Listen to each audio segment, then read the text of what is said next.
Imagine you're on your deathbed.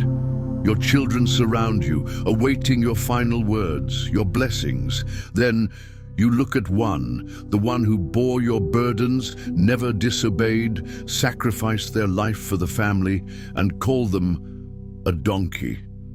This isn't fiction. Thousands of years ago, this happened to Issachar. His story could change how you view rejection, purpose, and God's impossible plans. Why is one of Israel's 12 tribes often forgotten?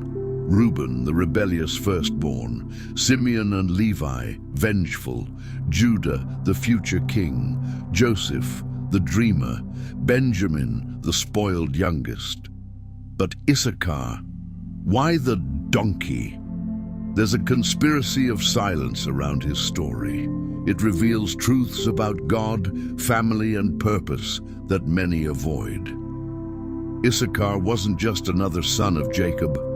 He bore a wound that shaped a nation. Picture that stifling desert night. Jacob, who once wrestled God and won, now lies frail. His eyes, once sharp with cunning, are clouded by death's approach. The tense air is thick with expectation and fear. Outside, the desert wind whispers as if nature knows something monumental is coming. One by one, his sons approach. Can you feel the tension? The scent of incense mixes with their nervous sweat. Jacob's sons, grown men, become boys again, craving their father's approval. Reuben hears harsh words about his instability. Unstable as water, you shall not excel. Simeon and Levi are rebuked for their violence.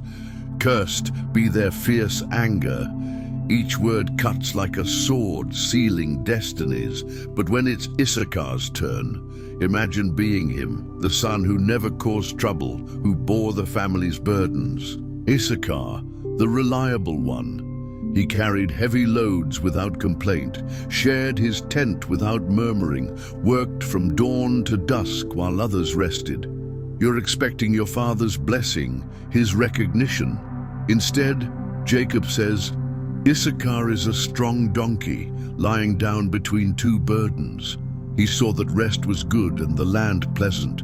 He bowed his shoulder to bear haste and became a forced laborer. A donkey, not a lion like Judah, not a cunning serpent like Dan, not a ravenous wolf like Benjamin. A donkey, an animal of burden, used, exploited, seen as lesser. Can you feel the deadly silence in that tent? The embarrassment of his brothers? Those words landed like another burden on Issachar's already bowed shoulders. When your father calls you a beast of burden, what dreams remain? The cruelest part? Issachar probably expected it. When you're the quiet, dependable son who never complains, people see you as furniture. Reliable, taken for granted. They count on you, but never consider the cost. That night, while Judah dreamed of scepters and Joseph of grandeur, Issachar likely lay awake, staring at the stars, wondering, why me?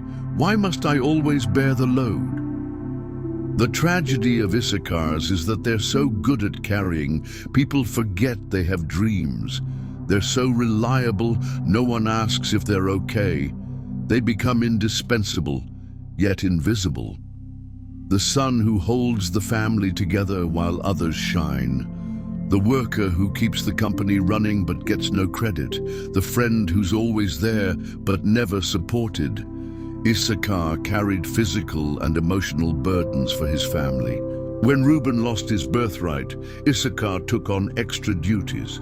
When Simeon and Levi caused trouble, he worked harder to fix it. When Joseph was sold and Jacob sank into depression, Issachar kept the family afloat.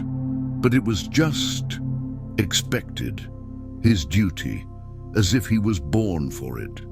But God saw differently. While Jacob saw a worker, God saw a king in disguise. While the family saw utility, God saw something extraordinary. Jacob's words weren't just a description, they were prophetic. Strong donkey meant supernatural endurance. Lying between burdens was strategic positioning, not laziness. Seeing rest was good, was wisdom, not weakness. Issachar became the father of a vital tribe. 1 Chronicles 12:32 says, "From Issachar, men who understood the times and knew what Israel should do." Their gift? Prophetic discernment. While Gad was known for military might, Asher for wealth, and Dan for ferocity, Issachar's tribe had something greater: wisdom. They read the times, when to plant, harvest, fight, or make peace. The donkey became the father of spiritual advisors. The son, seen as a laborer, birthed a tribe of thinkers. The irony is poetic. A man defined by toil became the ancestor of those who guided Israel's soul. Issachar's tribe was crucial for Israel's survival. In pivotal moments, their counsel shaped the nation's fate. They interpreted nature's seasons and God's movements, when he was blessing or judging. The boy who carried physical loads fathered a tribe that carried spiritual wisdom. The man seen as merely useful became indispensable, guiding kings and princes with divine insight. Jacob's donkey wasn't an insult. In ancient culture, donkeys symbolized resilience, humility, and discernment. They found water in deserts and sensed danger others missed. Jesus entered Jerusalem on a donkey, fulfilling Zechariah 9:9. Your king comes humble, riding on a donkey. What the world sees as weakness, God sees as royalty. Issachar's burdens taught him wisdom only pressure can forge. Carrying others' loads sharpens your ability to read their needs. Enduring pressure hones sensitivity to change. Silent service teaches you to hear what others miss. While his brothers built muscles for war, Issachar built strength for life. They conquered enemies, he conquered circumstances. They led armies, he led seasons. His wisdom outlasted their strength, eternal and indestructible. Issachar's tribe settled in the fertile Jezreel Valley, a strategic choice. They saw potential where others saw little, prospering through their willingness to bow their shoulders. Jacob's words became a blessing, not a curse. What seemed like a limitation was divine strategy. Centuries later, Issachar's wisdom guided kings, while other tribes faded into history. Judah, the lion, birthed the Messiah, but needed Issachar's wisdom to rule. Joseph's visions required Issachar's practical insight. Benjamin, the beloved, leaned on Issachar's stability. The useful son became transcendentally vital. His tribe's discernment shaped Israel's destiny, proving that God transforms worldly labels into divine callings. Issachar's story is a beacon for the underestimated, the overburdened, the merely useful. It shouts, "You're not what others see. You're not bound by their low expectations. Your burdens are training for authority.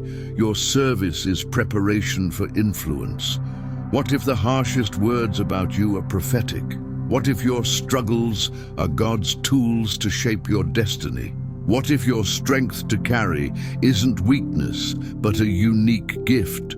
What if your burdens are preparing you for something only you can do? Issachar didn't know he was being shaped into the father of sages.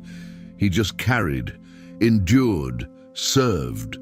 But God wrote a bigger story, turning every burden into a lesson, every low expectation into fuel for greatness. If Issachar's story resonates, if you feel like the silent carrier, the overlooked servant, share in the comments, what burden are you carrying that might be your purpose? Subscribe if you dare to see life differently. Being called a donkey by the world might be God's first sign of his incredible plans for you.